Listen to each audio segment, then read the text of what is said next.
Next time for WSRH Sports, I'm Reagan Bresnahan.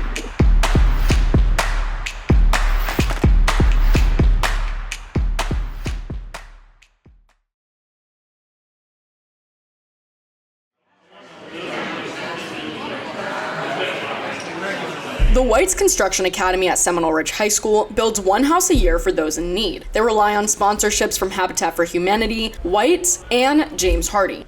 Today was a major publicity event for the Academy, complete with sponsors and even a football Hall of Famer. We are the only high school in the country that actually builds one house a year. So hopefully just to get our name out there more. NFL Hall of Famer Zach Thomas says that for the students, it's less about themselves and more about the difference they make in their community. When I was in high school, I don't remember ever thinking of anything but myself. These kids are all about others and making a difference in the community, and that's impressive. This house is built in 4 parts, which will be rolled out in early December.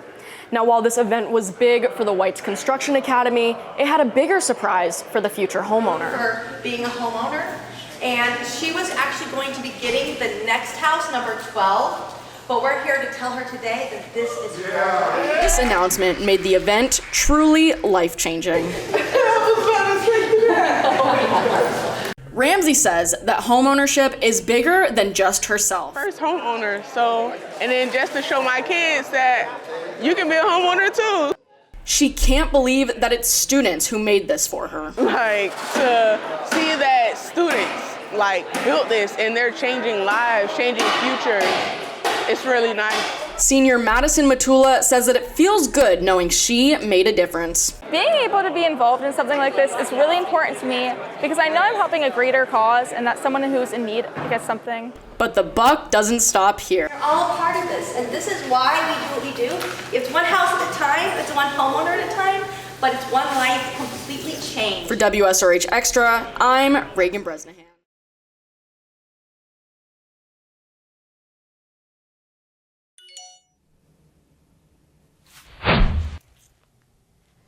The ethics of using AI in creative work.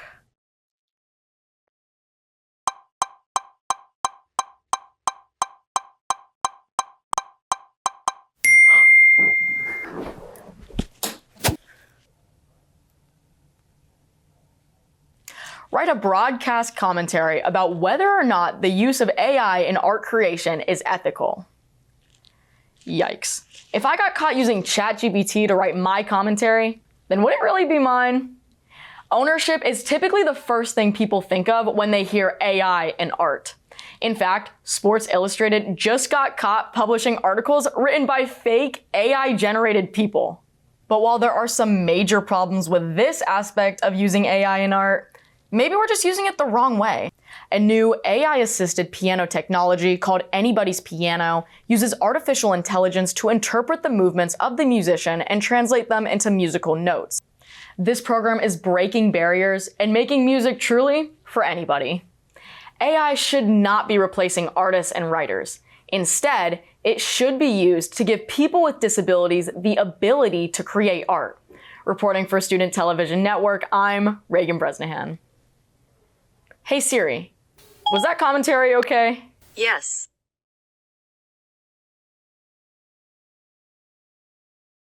Here at Bolero Bowling Alley in Jupiter, Florida, the Hawks varsity bowling team is gearing up to face the Benjamin Buccaneers. Let's see how they rock and bowl.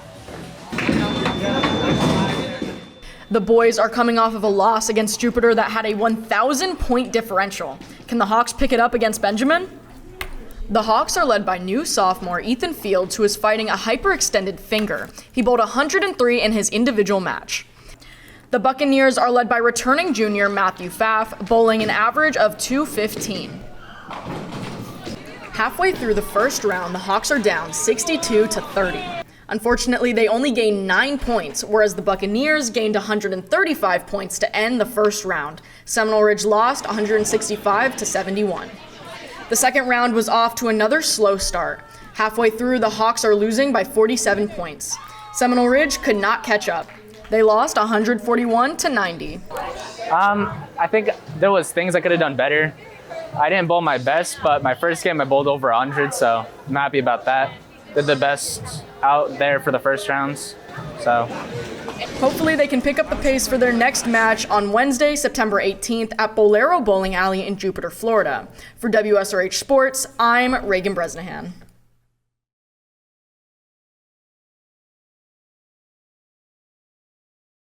High school lacrosse doesn't start up until spring, but the Seminole Ridge men's lacrosse team is already gearing up for their new season under the leadership of head coach Michael Weingarten, better known to his players as Coach Mike. This is Weingarten's third year coaching the men's lacrosse team, but his second year as a head coach. He says his coaching style is inspired by his own high school experience. I had a group of coaches my sophomore year in high school that taught the whole team a lot more about life than they did just about football, and it was all really about respect. Respect the game, respect your team, respect your parents, and most of all, respect yourself. Weingarten says that while his methods come from his high school coach, his purpose for coaching comes from a different source, his son. So I decided to start volunteer coaching.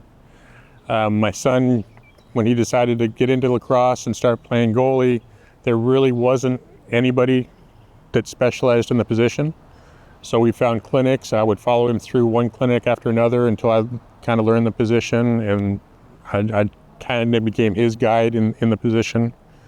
And then there was a need for the girls team. They had a goalie that needed some help, so I volunteered for them, and it just kind of one thing led to another. He's really supportive of anything I do, like lacrosse. He's really supportive of that. Anything I'm going through, he's there for me. He's just a really good dad to me. But teammates say that their relationship doesn't change much on the field. I think it's pretty funny because on the field, Coach Mike doesn't treat Tristan as his son. He treats Tristan as one of all of us. This is because he treats the team like a family.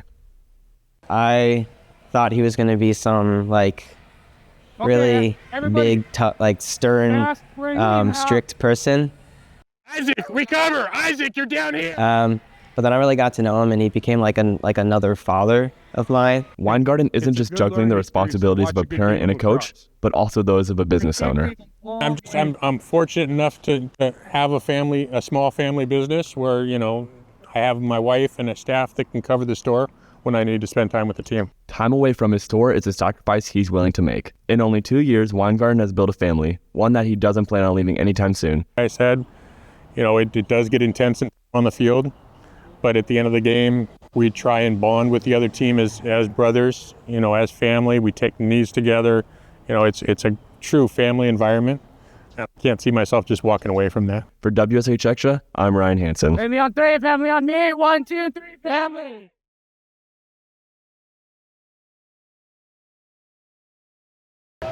People with special needs are one of the most marginalized groups in America.